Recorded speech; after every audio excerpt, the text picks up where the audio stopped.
జై శ్రీరామ్. శ్రీమాత్రే నమః. శ్రీ గురుభ్యో నమః. ఈ విశ్వవసు నామ సంవత్సరంలో ద్వాదశ రాశుల వాళ్ళకి, ద్వాదశ లగ్నాల వాళ్ళకి ఈ విశ్వవసు నామ సంవత్సరం ఎలాంటి ఫలితాన్ని తెచ్చిపెట్టబోతోంది, ఏ ఏ విషయాల్లో అనుకూలతలను సూచిస్తుంది, ఏ ఏ విషయాల్లో శుభత్వాన్ని సూచిస్తుంది, ఏ ఏ విషయాల్లో అదృష్టాన్ని సూచిస్తుంది, అలాగే ఏ ఏ విషయాల్లో జాగ్రత్తలను సూచిస్తుంది.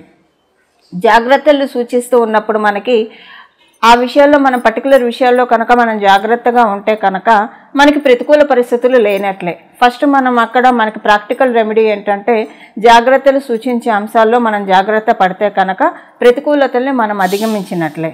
అసలు ప్రతికూల పరిస్థితులు జాగ్రత్తలు ఒక్కొక్కసారి మనకి తెలియకుండా, జాగ్రత్తలు చూసుకోకుండా, సూచనలు చూసుకోకుండా కొన్ని పనులు చేయడం వల్ల ప్రతికూల పరిస్థితులు వస్తాయి. అసలు ప్రతికూల పరిస్థితులను అధిగమించడానికి ఎలాంటి పరిహారాలు చేసుకోవాలో మనం ఈ సంవత్సరం చూద్దాము. విశ్వవసు నామ సంవత్సరంలో మొదటగా ఈ విశ్వవసు నామ సంవత్సరంలో మనకి గోచర గ్రహస్థితుల గురించి తెలుసుకొని తదుపరి మనం రాశుల వారీగా మాట్లాడుకుందాము. మొదటగా దేవగురువు అయిన బృహస్పతి మే నెల సగం వరకు కూడా ఆయన సంచారము వృషభ రాశిలో ఉంటుంది. మే నెల సగం తర్వాత నుంచి ఆయన మిథున రాశిలోకి ఆయన సంచారం సాగుతుంది. అప్పుడే మనకి సరస్వతి నది పుష్కరాలు కూడా వస్తాయి. ఆయన ఎప్పుడైతే మిథున రాశిలోకి అడుగు పెడతాడో అప్పుడు సరస్వతి నది పుష్కరాలు వస్తాయి. అలాగే శనీశ్వరుడి సంచారం మీనరాశిలో ఈ సంవత్సరం నుంచి ప్రారంభమవుతూ ఉంది. శనీశ్వరుడి సంచారం మీనరాశిలోకి రావడం వల్ల మకర రాశి వాళ్ళకి ఏలినాటి శని అయిపోతూ ఉంది. అలాగే వృశ్చిక రాశి వాళ్ళకి అర్ధాష్టమ శని అయిపోయింది. కర్కాటక రాశి వాళ్ళకి అష్టమ శని అయిపోతూ ఉంది. ఇప్పుడు ఏలినాటి శని మేషరాశి వాళ్ళకి ప్రారంభమైంది ఈ సంవత్సరం నుంచి, విశ్వవసు నామ సంవత్సరం నుంచి. అలాగే సింహరాశి వాళ్ళకి అష్టమ శని ప్రారంభమైంది. ధనురాశి వాళ్ళకి అర్ధాష్టమ శని ప్రారంభమైంది. శనీశ్వరుడు గోచార గ్రహస్థితుల రీత్యా ఆయన మీనరాశి సంచారం రీత్యా ఇక్కడి నుంచి 2.5 ఏళ్ల పాటు మేషరాశి వాళ్ళకి ఏలినాటి శని, మేషరాశి వాళ్ళకైతే 7.5 సంవత్సరాలు ఏలినాటి శని అప్లికేబిలిటీ ఉంటుంది. 2.5 సంవత్సరాలు సింహరాశి వాళ్ళకి అష్టమ శని ఉంటుంది. అలాగే 2.5 సంవత్సరాలు ధనుసు రాశి వాళ్ళకి అర్ధాష్టమ శని ఉంటుంది. మీనరాశి వాళ్ళు కూడా ఏలినాటి శనిలోనే ఉన్నారు. కుంభరాశి వాళ్ళు కూడా ఏలినాటి శనిలోనే ఉన్నారు. కుంభరాశి వాళ్ళకి ఏలినాటి శని ఇంకా 2.5 సంవత్సరాల్లో అయిపోతుంది. మీనరాశి వాళ్ళకి ఇంకా 5 సంవత్సరాలు ఏలినాటి శనిలో ఉన్నారు. మేషరాశి వాళ్ళకి ఇప్పుడే ఏలినాటి శని మొదలైంది. అలాగే రాహుదేవుడు మరియు కేతుదేవుడు ఈ సంవత్సరం ప్రారంభంలో శనీశ్వరుడు మరియు రాహుదేవుడు కలిసి మీనరాశిలో సంచారం చేస్తారు. మే నెల చివరిలో రాహుదేవుడు మీనరాశిలో నుంచి కుంభరాశిలోకి వస్తున్నాడు. మీనరాశిలో సంచారం చేసే రాహుదేవుడు మీనరాశి నుంచి కుంభరాశిలోకి వస్తున్నాడు. అలాగే కేతు భగవానుడు కన్యారాశిలో ఆయన సంచారం చేస్తూ ఉన్నారు. కన్యారాశిలో సంచారం చేసే కేతు భగవానుడు కన్యారాశి నుంచి సింహరాశిలోకి అడుగుపెట్టబోతూ ఉన్నాడు. సో ఇది మనకి గోచారంలో ఉన్న గ్రహస్థితుల్లో సంచారము. మేలో 3 ప్లానెట్స్ మారుతున్నాయి. గురు భగవానుడు మేలో మిథున రాశిలోకి వస్తున్నాడు వృషభ రాశిలోంచి. మే చివరిలో రాహుకేతువులు కూడా వాళ్ళ గ్రహ సంచారాన్ని మారుస్తూ ఉన్నారు. ఇన్నాళ్ళు మీన రాశిలో ట్రాన్సిట్ చేసిన రాహు భగవానుడు ఇప్పుడు కుంభరాశిలోకి రావడము, అలాగే కేతు భగవానుడు కన్యా రాశిలో ట్రాన్సిట్ చేసిన కేతు భగవానుడు సింహరాశిలోకి రావడము. ఇవి గోచారంలో ఉన్న గ్రహ గమనాలు. ఈ గోచారంలో ఉన్న గ్రహ గమనాలను అనుసరించి అన్ని రాశుల వాళ్ళకి ఎలాంటి ఫలితాలు ఉంటాయి ఈ విషయాలు మనం తెలుసుకుందాము. ఆదాయ వ్యయము, రాజ్యపూజ్యం, అవమానం వీటితో పాటుగా మనం తెలుసుకుందాము. మకర రాశిలో పుట్టిన వాళ్ళకి ముందుగా ఆదాయ వ్యయము, అలాగే రాజపూజ్యం, అవమానం. ఆదాయం 8, వ్యయం 14, రాజపూజ్యం 4, అవమానం 5. మకర రాశిలో పుట్టిన వాళ్ళకి ఏలినాటి శని అయిపోయింది, టాటా బాబాయ్ చెప్పేసేసారు. ఈ విశ్వవసు నామ సంవత్సరం ఓపెనింగే ఏలినాటి శనితోటి మీకు కనెక్షన్ తెగిపోయింది. బట్ ఏలినాటి శని మీకు మంచి కూడా చేసింది. నిజంగా చెప్పండి, ఈ 7.5 yearsలో ఏదో ఒక మార్పు మీ జీవితంలో చూసే ఉంటారు. అది బ్యూటీ ఆఫ్ ద శనీశ్వర. మనం అందరం అంటే కర్మకారకుడు అంటే ఏంటి? మన యొక్క కర్మల్ని సరిచేసే ఆయన, అంతే కదండి. సో ఇప్పుడు మిమ్మల్ని ఒక మంచి పొజిషన్ అయితే డెఫినెట్గా ఉంచుతారు. మీకు ఇల్లు ఇవ్వడమో, వివాహం కాకపోతే వివాహం చేయడమో, అలాగే ప్రొఫెషనల్గా గ్రోత్ ఇవ్వడమో, ఏదో ఒకటి చేసే ఉంటాడండి డెఫినెట్గా. మీరు ఈ 7.5 years చెక్ చేసుకోండి, అయ్యే తీరుతున్నాయి. మీ జన్మజాతకం బాగుంటే అన్నీ అయ్యి ఉండొచ్చు, లేదా ఏదో ఒకటే అవుతున్నాయి డెఫినెట్గా. అందువల్ల ఏంటంటే మీరు ఒకసారి అందులో మీ రాష్ట్రాధిపతి కదా, ఒక్కసారి ఒక ప్రార్థనాపూర్వక నమస్కారం చేసుకోండి శనీశ్వరుడికి. మీ అందరి తరఫున నేను కూడా చేస్తున్నాను. ఎందుకంటే చల్లగా ఏలినాడు శని ఇబ్బంది పెట్టకుండా కొన్ని ఇబ్బందులు ఫేస్ చేశారు. బట్ కంపేర్ టు అన్ని రాసులతో కంపేర్ చేస్తే మకర కుంభం వాళ్ళకి ఏలినాడు శని కావచ్చు, అష్టమ శని, అర్ధాష్టమ శని అంత పెద్దగా ఎఫెక్ట్ ఏం పడదు. ఇప్పుడు మీకు తృతీయ స్థానంలో ఆయన సంచారం చేస్తూ ఉన్నారు. అలాగే గురు భగవానుడు పంచమ స్థానంలో ఉన్నాడు ప్రస్తుతము విశ్వావసునామ సంవత్సరం మొదట్లో.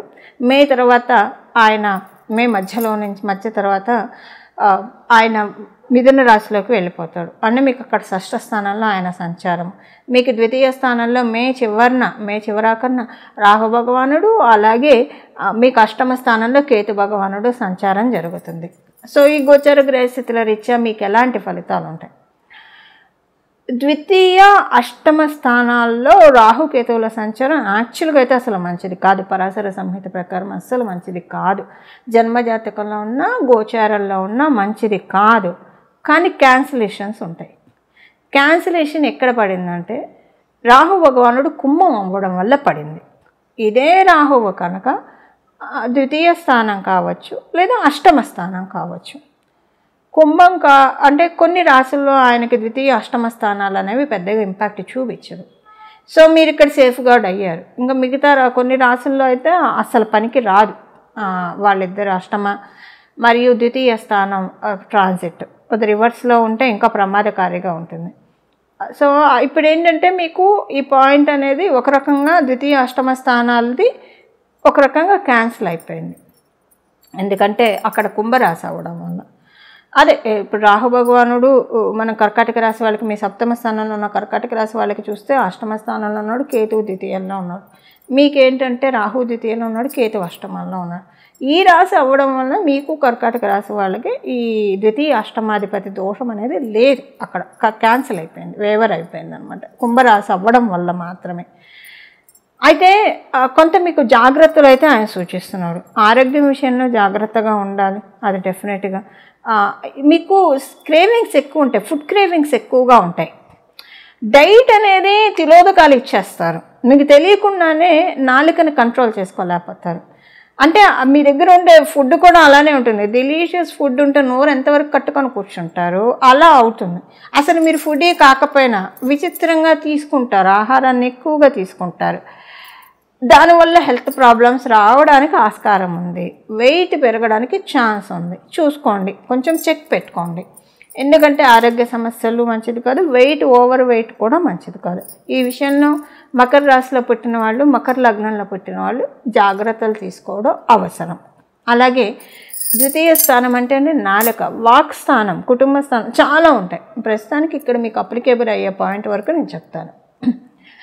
ఎంత ఫ్రేమ్గా మాట్లాడితే, ఎంత అంటే ఎంత చక్కగా మాట్లాడితే మీకు అంత బాగుంటుంది.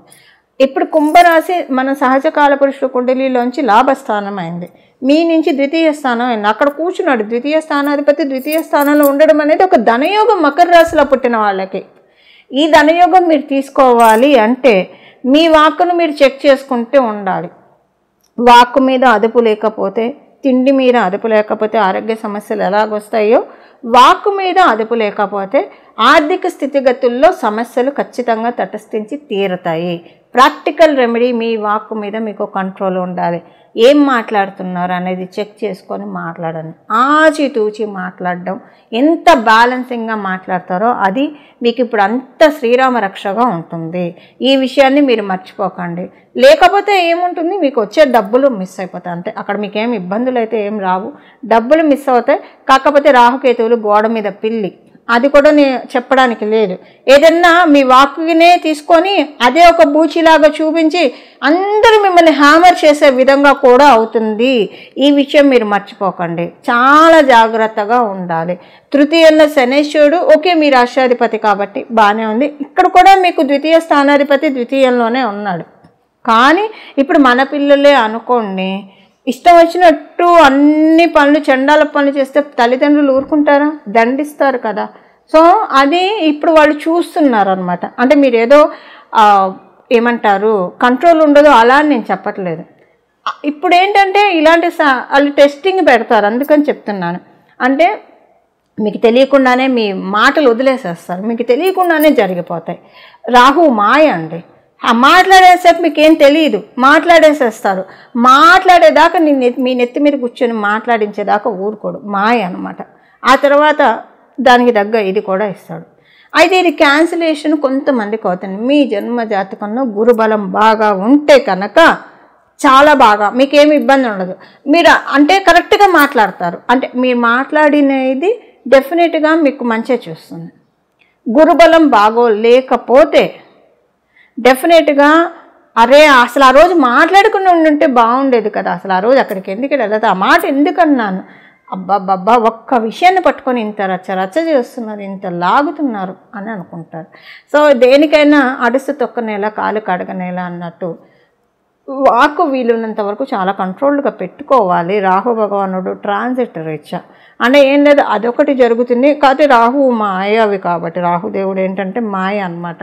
సో ఇది కూడా జరగడానికి ఆస్కారం ఉంది. ముందస్తు హెచ్చరిక వాళ్ళు వాతావరణ శాఖ జారీ చేసినట్టు ఇది ఒక ముందస్తు హెచ్చరిక అనుకోండి. అలాగే బట్ ఫైనల్ మీరు కనుక ఎంత చక్కగా ఫుడ్ విషయంలో కంట్రోల్ తీసుకోవాలి, మీ వాక్ విషయంలో అంటే నాలుకను మటుకు ఎప్పటికప్పుడు మనం ఆర్గనైజ్ చేసుకోవాలి. మకర రాశి మకర లగ్నంలో పుట్టిన వాళ్ళు అప్పుడు మీకు డెఫినెట్గా ఒక అంటే ఆకస్మిక ధనలాభాన్ని రాహు భగవానుడు ఖచ్చితంగా కలగజేసే తీరుతాడు. కేతు అందులో అష్టమ స్థానంలో ఉన్నాడు. సో ఫైనాన్షియల్ మ్యాటర్స్లో మీరు అయితే బాగుండు అని మీరు అనుకున్నారో అది డెఫినెట్గా అవుతుంది. ఆకస్మిక ధనలాభం అది డెఫినెట్గా కలిగే తీరుతుంది. ఇదివరకు కాలంలో అంటే చాలా ఒక 500 సంవత్సరాల వెనక అప్పుడు ఉద్యోగాలు అసలు ఏం లేవు. అప్పుడు ఆకస్మిక ధనలాభం అంటే ఏముండేవి, లంకి బిందెలు దొరకడం ఇలాంటివి ఉండేవి. ఇప్పటి కాలంలో ఆకస్మిక ధనలాభం అంటే ప్రొఫెషనల్గా మీరు అనుకున్న గ్రోత్, డెఫినెట్గా మీరు అనుకున్న ప్రాజెక్ట్స్ పడడం, ఇలాంటివన్నీ ఆకస్మిక ధనలాభాలు. లంకి బిందెలు ఇవి దొరికితే అవి వాడుకుంటే అయిపోతాయి కదండి. అలా కాకుండా మన ప్రొఫెషన్లో మనకు వస్తే అది ఇంకా జీవితకాలం ఉంటుంది కదా, అంటే అది ఇంకా పెరుగుతుంది. కానీ ఇప్పుడు ఒక స్టేజ్కి వస్తే దాని నుంచి ఇంకా పైకి వెళ్తాం. భగవంతుడు చూస్తే ఎప్పుడో రేర్ కేసుల్లో డౌన్ అవుతారు, కానీ డెఫినెట్గా పైకి వెళ్తారు. ఇప్పుడు సపోజ్ మీ CTC 10 lakhs ఉంది అనుకోండి పరాణము, ఇప్పుడు అది 15 lakhs అయింది అనుకోండి ఎగ్జాంపుల్. ఆ తర్వాత ఇంకో ఉద్యోగం దానికి మించి ఉంటుంది కానీ తగ్గి ఉండదు కదా, అది మీకు ఇంకా జీవితకాలం ఇస్తే రిటర్న్స్ కదా. అలా ఇప్పుడు మకర రాశి మకర లగ్నంలో పుట్టిన వాళ్ళకి ఆకస్మిక ధనలాభాన్ని కలిగించడానికి రాహుకేతువులు ఇద్దరూ కూడా ఇక్కడ ట్రాన్సిట్ చేస్తున్నారు. మీకు రెండవ స్థానంలో అష్టమ స్థానంలో ట్రాన్సిట్. అయితే ఇప్పుడు రాహు భగవానుడు ఇవ్వడానికి రెడీగానే ఉన్నాడండి, ప్రాబ్లం ఏంటది. అయితే కేతువు చెక్ పెడుతున్నాడు మీకు, ఎలా ఇస్తావు క్వశ్చన్ చేస్తూ ఉన్నాడు అనమాట. సో ఇవ్వడానికి ఏంటి బేసిస్ అది ఒకవేళ ఆయన ఎదురు చూస్తూ ఉంటాడు కేతు భగవానుడు, ఎక్కడ మీరు దొరుకుతారా, ఎక్కడ మీకు యోగాన్ని రానియకుండా చేద్దామని. కేతు భగవానికి మీరు దొరకకండి. కేతు భగవానికి దొరకకుండా ఉండాలంటే సులభోపాయం ఏంటంటే లౌకిక ప్రసంగాలు ఆపేసి పారమార్థికంగా మనం ఇంక్లైన్ అవ్వడం, అంతే సింపుల్గా చెప్పాలంటే. భగవంతుడిని ధ్యానించడం, భజన చేయడం, భగవంతుని కీర్తించడం, భగవంతుని ధ్యానించడం, ఇవన్నీ కూడా మనకి పారమార్థిక ప్రసంగాలు. వీటితోటి చాలా మంచి జరుగుతుంది. సో అలాగా కేతు భగవానుడు మంచి యోగాలను అప్పుడేమో ఆయన అడ్డు చెప్పలేడు, ఆయన రిలీజ్ చేయాల్సిందే. సరే ఇచ్చేసి ఇంకా వాళ్ళకి బాగా ఉన్నారు వాళ్ళని చెప్పేస్తారు. ఇప్పుడు రాహుకేతువుల యొక్క తత్వాన్ని మీరు పట్టుకోండి. రాహుకేతువులు అంటేనే క్షీరసాగర మదనం. ఈ క్షీరసాగర మదనంలో హాలాహలం వచ్చింది ఫస్ట్, మనం అది కూడా మర్చిపోకూడదు. హాలాహలం వచ్చి దేవతలు రాక్షసులు అందరూ అత్తలాకుతలమైపోయారు. సో ఇప్పుడు క్షీరసాగర మదనం దేనికి జరుగుతుంది, మీకు ఫైనాన్షియల్ బ్లెస్సింగ్కి, ఆర్థిక స్థితిగతుల్లో మీకు మార్పు కోసం. హాలాహలాన్ని బయటికి రాని కానీ మీ నాలుక మీద మీరు కంట్రోల్ ఉంచుకుంటే కనుక హాలాహలం బయటికి రాదు. అదొకటి మీరు జాగ్రత్తగా చూసుకోవాల్సింది. ఇంకా మీకు షష్ఠ స్థానంలో గురు భగవానుడు సంచారం చేస్తూ ఉన్నాడు. షష్ఠ స్థానంలో గురు భగవానుడు సంచారము, ఎప్పుడైనా గురు భగవానుడు ఎక్కడుంటే అక్కడ జీవం పోస్తాడు. మీకు షష్ఠ స్థానంలో సంచారం చేయడం వల్ల అంటే ఒక రకంగా చెప్పాలంటే మీకున్న ఏవైతే షడ్రిపుస్ ఉన్నాయో వాటిని అధిగమించుకోవడానికి ఆయన ప్లస్ చేస్తున్నాడు. సపోజ్ మీకు ఎవరైనా పడని వాళ్ళు ఉంటే వాళ్ళకి బలాన్ని పెంచుతూ ఉన్నాడు. మీ బలం వీకెన్ అవుతూ ఉంటుంది, వాళ్ళ బలం పెరుగుతూ ఉంటుంది అన్నమాట. సో ఇదేంటి అంటే ఆయన ఎక్కడుంటే అక్కడ జీవాన్ని పోస్తాడు. శత్రుస్థానం షష్ఠస్థానం అంటే రుణరోగ శత్రుస్థానం. సో మీ శత్రువులకి జీవం పోస్తూ ఉన్నాడు. అందుకని మీరు ఏంటంటే ఒక రకంగా ఇదొక బ్లెస్సింగ్. ఎందుకు బ్లెస్సింగ్ అంటే ఇక్కడ మీకు షష్ఠ స్థానంలో ఆయన ఉంటూ మీ శత్రువులకి బలం పెరిగినా లేకపోతే కనుక మీకు అంటే మీకున్న అరిషడ్ వర్గాన్ని మీరు జయించగలుగుతారు. First thing. సెకండ్ థింగ్ ఏంటంటే మీకున్న కర్మక్షయం అవుతుంది. పూర్వ జన్మల నుంచి ఏమన్నా మనకి తెలియకుండా చాలా చేసి ఉంటాం, తెలిసి కూడా చేసి ఉంటాము. సో వాటన్నిటి నుంచి మిమ్మల్ని క్లియర్ చేయడానికే మీకు ఇది జరుగుతుందని మీరు అక్కడ భావించాలి. అంతే. ఏది చేసినా భగవంతుడు, గ్రహ దేవతలు అంటేనే మన మంచికే జరుగుతుంది. సో అవేవి మన మీద పగపట్టవు, అలా ఉండదు. మన కర్మ రీత్యానే మనకి ఫలితాలు వస్తాయి. ఆ కర్మ ఈ జన్మని అనుకోవడానికి లేదు, జన్మల నుంచి ఉన్నది ఉంటుంది. సో ఏదైనా సరే ఒక కష్టం మనకు వచ్చింది అని అంటే, లేదా ఒక సుఖం మనకు వచ్చింది అన్నా కూడా, ఇప్పుడు ఒక రకంగా కష్టం వస్తే మీరు ఇంకా హ్యాపీగా ఫీల్ అవ్వాలి. ఎందుకంటే అక్కడితో పీడ విరగడైపోయింది, పాప కర్మ క్షయం అయిపోయిందని మీరు హ్యాపీగా ఫీల్ అవ్వాలి. మనం ఆనందంగా ఉంటేనే ఆలోచించాలి. అప్పుడే మనం ఇంకా ఎక్కువగా చాలా జాగ్రత్తగా ఉండాలి, అటెన్షన్తో ఉండాలి, ఒళ్ళు దగ్గర పెట్టుకొని. ఇంకా ఆ పుణ్యకర్మని మనం పెంచుకోవాలంటే మన బ్యాంక్ బ్యాలెన్స్ ఖర్చు అయిపోతున్నట్లే సుఖపడుతున్నామంటే. సో ఇప్పుడు మీరు ఒక ఇబ్బంది పడుతూ, ఒకవేళ ఏమన్నా మీకు శత్రువులకు బలం పెరిగి మీరు వాళ్ళ వల్ల ఇబ్బంది పడుతున్నారంటే అక్కడ మీరు అర్థం చేసుకోవాల్సిన విషయం ఏంటంటే మీ పాపకర్మ అంతా క్షయం అయిపోతుంది. అంతే సింపుల్గా చెప్పాలంటే. పుణ్యకర్మలు చేసుకోవడానికి ఏం చేయాలో అది చేయండి. సో దీని అంతటికి ఏంటంటే సింపుల్గా షార్ట్కట్గా చెప్పాలంటే విద్యార్థినులకి అనుకూలమైన సమయము, వ్యాపారస్తులకి ఉద్యోగస్తులకి ఇద్దరికీ కూడా చాలా మంచి శుభ సమయం. ఎందుకంటే ఆకస్మిక ధనలాభం ఉందని చెప్పాను కాబట్టి. కాకపోతే చెక్ లిస్ట్ కూడా నేను చెప్పాను. వాళ్ళు ఆకస్మిక ఇప్పుడు లోన్ అప్రూవల్ చేయాలంటే చెక్ లిస్ట్ చూస్తారు కదా, లేదా ఒక ఉద్యోగం ఇవ్వాలంటే స్క్రూటినీ చేస్తారు. అంటే ఇప్పుడు రాహుకేతువులు స్క్రూటినీ చేస్తున్నారు, ఫిల్టర్ చేస్తున్నారు, లేదా చెక్ లిస్ట్ పెట్టారు. ఆ చెక్ లిస్ట్ ఏంటంటే మీ నాలిక. ఇదొకటి మటుకు పదే మీరు చెక్ పెట్టుకోవాల్సిన విషయము. ఇదొకటి మీరు జాగ్రత్తగా బ్యాలెన్స్ చేసుకున్నారు అంటే మీకు తెలియకుండానే మాటలు వదిలేస్తారు, మీకు తెలియకుండానే. అందువల్ల మీరు ఎంత ఆచితూచి మాట్లాడే వాళ్ళైనా మీ చేత అలాగ పలికిస్తాడు కేతు భగవానుడు. సో రాహు భగవానుడు చూడు ఇలా మాట్లాడారు, ఇవ్వకూడదు వీళ్ళకని చెప్పడానికి. సెల్ఫ్ కంట్రోల్ అనేది have a grip on your self. అది కీ పాయింట్ అండి మకర రాశి అండ్ మకర లగ్నంలో పుట్టిన వాళ్ళకి. ఇంకా మిగతా అన్ని విషయాల్లో బాగా ఉంది. గురు భగవానుడు షష్ఠ స్థానంలో ఉంటూ కూడా మీకు బ్లెస్సింగ్స్ అందజేస్తూ ఉన్నాడు. ఏ విషయాల్లో మీకు బ్లెస్సింగ్స్ అందజేస్తూ ఉన్నాడంటే కుటుంబం విషయంలో, ఆర్థిక స్థితిగతులు మెరుగుపడే విషయంలో, అలాగే మీకు పడుకున్నప్పుడు చక్కటి నిద్ర, అలాగే మీరు ఏదన్నా ఖర్చు పెట్టాలనుకుంటున్నారు ఇంటి విషయాల్లో, అవన్నీ మీరు చేయగలుగుతారు. ఇవన్నీ కూడా గురు భగవానుడు మీకు ప్రసాదిస్తూ ఉన్నారు. ఇవి మకర రాశి మకర లగ్నంలో పుట్టిన వాళ్ళకి విశ్వావసు నామ సంవత్సరంలో ఉన్న ఫలితాలు.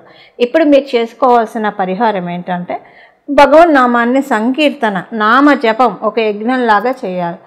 శ్రీరామ రామ రామ అంటారా, లేదా శ్రీమాత్రే నమః అంటారా, లేదా నమ శివాయ అని అంటారా, ఏదైనా సరే నమశంకరాయ అని అంటారా, ఏదైనా సరే నామం ఒక యజ్ఞంలాగా చేస్తూ ఉండండి. శ్రీరామ నీ నామం ఎంతో రుచిరా అని. భగవన్ నామమే మనకు ఒక ఫుడ్ ఐటమ్ అయిపోవాలి. భగవంతుని మన నాలుక మీద అంతగా నర్తింప చేస్తూ ఉంటే అసలు ఆ క్యాడర్లోకి చెందిన వాళ్ళు మీరే అయితే అసలు ఈ నెగిటివ్ అన్నీ తుడిచేసేయండి, మీకు ఏది అప్లికేబిలిటీ ఉండదు. కానీ ఇప్పుడు పెట్టుకోవడానికి ఇది చాలా మంచి సమయం అండి. అలాగా అంటే అన్ని వేళలా స్పిరిచువల్గా వెళ్ళాలన్నా వెళ్ళలేము. ఇప్పుడు బాగుంది టైము. సో స్పిరిచువల్గా ఇన్క్లైన్ అవ్వాలనుకునే వాళ్ళందరికీ కూడా this is the best time అని చెప్పడంలో ఏమాత్రం సందేహం లేదు. ఇవి మకర రాశి మకర లగ్నంలో పుట్టిన వాళ్ళకి విశ్వావసు నామ సంవత్సరంలో ఉన్న ఫలితాలు. మంగళం. నమో భగవతే వాసుదేవాయ.